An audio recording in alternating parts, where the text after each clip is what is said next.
मी साहेबराव गंगाराम ढेकळे, राहणार वासूद, तालुका सांगोला, जिल्हा सोलापूर. मी पण राहायला मूळ सांगोल्यातच आहे. सांगोल्यापासून 7 किलोमीटरवर माझी शेती आहे. आणि मानकाटचा जो भाग आहे तो मुख्यतः करलट जमिनीचा, म्हणजे जे सॉल्टी सॉईल किंवा सवळ पाण्याचा भाग म्हणतो तो हा मान ट्रॅक पूर्ण आहे. आणि त्याच्यावरतीच माझी पाण्याची सोर्स आहे, म्हणजे उपलब्धता आहे. आणि इथं बोर जरी घेतलं तरी पाणी सवळच लागतं. म्हणजे त्याच्यात सोडियम कॅल्शियम कार्बोनेट आणि कॅल्शियम नायट्रेट हे दोन्ही नको असणारे घटक त्याच्यामध्ये येतात. आणि माझी सगळी ही पाण्याची जी व्यवस्था आहे ती ठिबक सिंचनवर आहे. त्यामुळं मी पहिल्या वर्षी डाळिंब लावलं, डाळिंबावर ठिबक संच बसवला. परंतु महिन्याला माझे असं व्हायचं की ते ड्रिपर जे आहेत ते सगळे चोकअप व्हायचे. आणि पाण्याचं कुठं 10 ड्रिपरमधून 3, 4, 5, 6 असे ड्रिपर चालू राहायचे, बाकीचे ड्रिपर बंद पडायचे.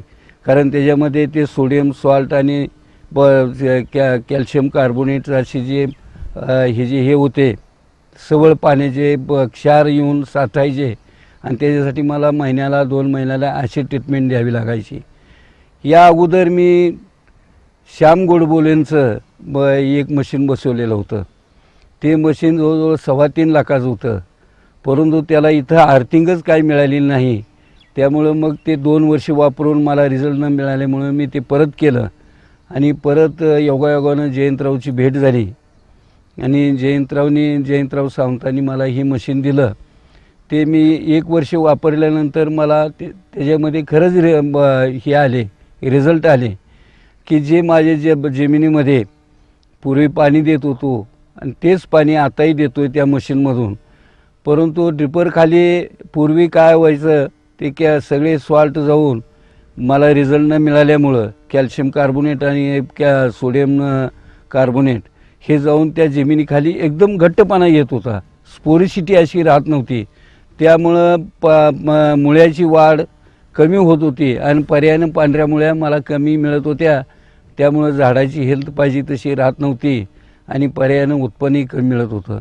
परंतु हे मशीन बसविल्यानंतर ड्रिपरखाली जे पूर्वी पांढरट असे क्षार येत होते की जे आम्ही बोटाने अशी वरती काढू शकत होतो, एवढे ते राखेसारखे असे साठायचे. परंतु ही मशीन बसवल्यापासून आमच्या इथं साधं पांढरा क्षारसुद्धा किंवा लेअरसुद्धा दिसत नाही. आणि ड्रिपरही वर्षातून कधीतरी आम्ही एकदा ॲसिड ट्रीटमेंट देतो.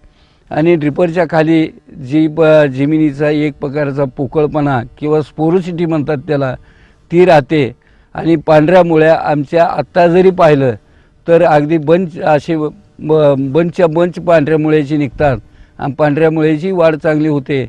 पर्यायानं आमच्या झाडाची हेल्थ चांगली होते आणि उत्पादनही आम्हाला त्यामुळं चांगलं मिळतं. दुसरी गोष्ट अशी की ही कंडिशन जमिनीमध्ये राहिल्यामुळं जे फॉस्फेट आम्हाला उपलब्ध होत नव्हतं किंवा मायक्रोन्यूट्रिएंट आम्हाला त्या दोन्ही कार्बोनेटमुळं उपलब्ध होत नव्हती, ते आता उपलब्ध व्हायला लागलेले आहेत. आणि जमिनीमध्ये आमच्या पोकळपणा राहायला लागला, भुसभुशीतपणा राहायला लागला. त्यामुळं आम्हाला कुठल्याही प्रकारची आता अडचण येत नाही. आणि खरं सांगायचं म्हणजे ह्या मशीनमुळं आम्ही अत्यंत समाधानी आहोत. आणि ही मशीन ही रिझल्ट ओरिएंटेड आहे. डाळिंबाची शेती करत होतो. दिवसेंदिवस डाळिंबाच्या शेतीमध्ये गुंतागुंती निर्माण झाली. त्यानंतर मी विचार केला की आपण कुठंतरी ह्या शेतीला एक वेगळं वळण द्यायला पाहिजे. आणि आपलं असणारं स्थानिक हवामान, जमिनीचा प्रकार आणि पाण्याचा असणारा येशी किंवा आणि पाण्याची जी असणारी स्थिती, याचा विचार करून मी ॲरोमॅटिक आणि मेडिसिनल प्लांटमध्ये जायचा विचार केला. त्यातल्या त्यात पुन्हा मग मी ॲरोमॅटिकमध्ये म्हणजे सुगंधी आणि औषधी, त्यापेक्षा सुगंधी वनस्पती थोडी मला बरी वाटली. म्हणून मी त्यातल्या बरेचसे वानस गोळा केले देशातून, निरनिराळ्या संशोधन केंद्रातून. आणि त्याचे प्रयोग केले. जवळजवळ 300 वानस मी कलेक्शन केलेलं होतं. त्यातून मी क्लोसिमम म्हणजे हायब्रिड तुळस आणि स्वीट मोर्जुराम हे निवडलं आणि त्यानंतर मी स्वीट मोर्जुराम बरं वाटल्यामुळे स्वीट मोर्जुरामवर जोर दिलेला आहे.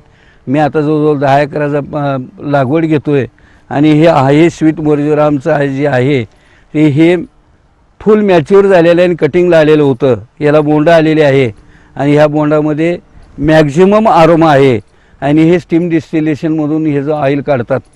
हे कट केलेला जे आरोमा आहेत याच्यात 35% मॉइश्चर कमी करायचं आणि राहिलेलं डिस्टिलेशन करून म्हणजे ऊर्ध्वपतन प्रक्रिया करून हे जो ऑइल काढतात. हे जी शेती करतो आणि तुळशीची शेती करतो. शिवाय माझ्याकडे मी चंदनाचाही प्रयोग केलेला आहे, चंदनाचंही आहे, परंतु त्याच्यामागं अनेक अडचणी निर्माण झालेल्या आहेत, मुख्यतः चोरी, त्यामुळं काहीच राहत नाही. म्हणून ह्या स्वीट मोर्जुरामकडं मी सध्या लक्ष केंद्रित केलेलं आहे.